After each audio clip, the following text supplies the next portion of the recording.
All hunting stories are the same, said Clovis. Just as all turf stories are the same, and all... My hunting story isn't a bit like any you've ever heard, said the Baroness. It happened quite a while ago, when I was about 23. I wasn't living apart from my husband then. You see, neither of us could afford to make the other a separate allowance. In spite of everything that proverbs may say, poverty keeps together more homes than it breaks up. But we always hunted with different packs. All this has nothing to do with the story. We haven't arrived at the meet yet.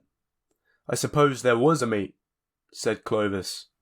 Of course there was a meet, said the Baroness. All the usual crowd were there, especially Constance Broddle. Constance is one of those strapping, florid girls that go so well with autumn scenery or Christmas decorations in church.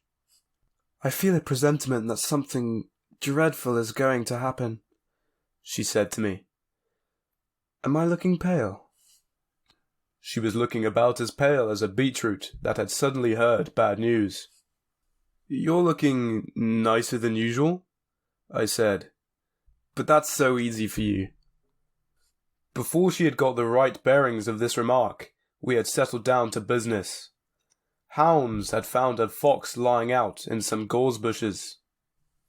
I knew it, said Clovis. In every fox hunting story that I've ever heard, there's been a fox in some gorse bushes. Constance and I are well mounted, continued the Baroness serenely, and we had no difficulty in keeping ourselves in the first flight, though it was a fairly stiff run.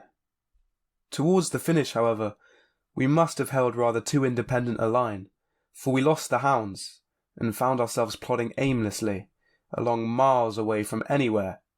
It was fairly exasperating, and my temper was beginning to let itself go by inches, when, on pushing our way through an accommodating hedge, we were gladdened by the sight of hounds in full cry in a hollow just beneath us. There they go, cried Constance, and then added in a gasp, In heaven's name, what are they hunting? It was certainly no mortal fox. It stood more than twice as high, had a short, ugly head, and an enormous thick neck. It's a hyena, I cried. It must have escaped from Lord Pabham's park.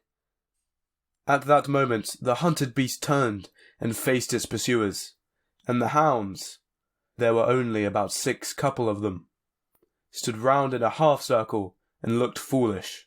Evidently they had broken away from the rest of the pack on the trail of this alien scent, and were not quite sure how to treat their quarry now they had got him. The hyena hailed our approach with unmistakable relief and demonstrations of friendliness. It had probably been accustomed to uniform kindness from humans, while its first experience of a pack of hounds had left a bad impression. The hounds looked more than ever embarrassed as their quarry paraded its sudden intimacy with us, and the faint toot of a horn in the distance was seized on as a welcome signal for unobtrusive departure.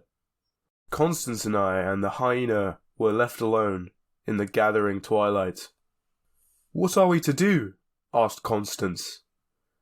What a person you are for questions, I said. Well, we can't stay here all night with a hyena, she retorted. I don't know what your ideas of comfort are, I said, but I shouldn't think of staying here all night, even without a hyena. My home may be an unhappy one, but at least it has hot and cold water laid on, and domestic service, and other conveniences which we shouldn't find here. We had better make for that ridge of trees to the right. I imagine Crowley Road is just beyond. We trotted off slowly along a faintly marked cart track, with the beast following cheerfully at our heels. What on earth are we going to do with the hyena? Came the inevitable question. What does one generally do with hyenas? I asked crossly. I've never had anything to do with one before, said Constance. Well, neither have I. If we even knew its sex, we might give it a name. Perhaps we call it Esme. That would do in either case. There was still sufficient daylight for us to distinguish wayside objects, and our listless spirits gave an upward perk as we came upon a small, half-naked gypsy brat picking blackberries from a low-growing bush.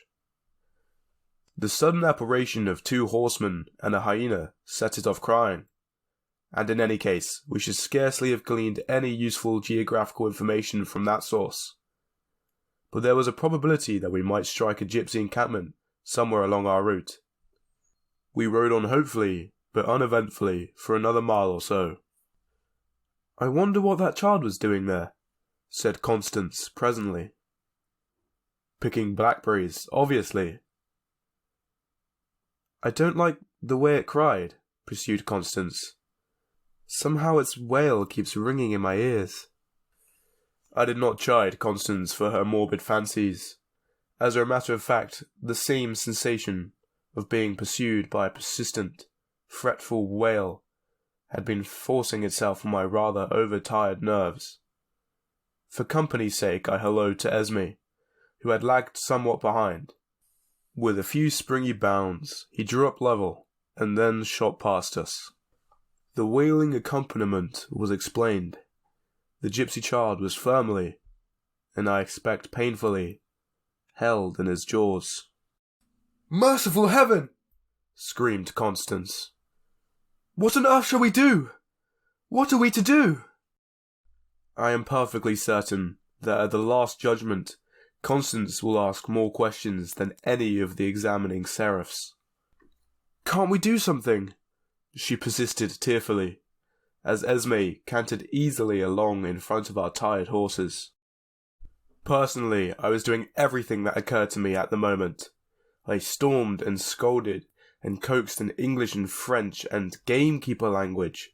I made absurd, ineffectual cuts in the air with my thongless hunting crop. I hurled my sandwich case at the brute. In fact, I really don't know what more I could have done. And still, we lumbered on through the deepening dusk, with that dark, uncouth shape lumbering ahead of us, and a drone of lugubrious music floating in our ears. Suddenly Esme bounded aside into some thick bushes where we could not follow. The wail rose to a shriek, and then stopped altogether. This part of the story I always hurry over, because it is really rather horrible.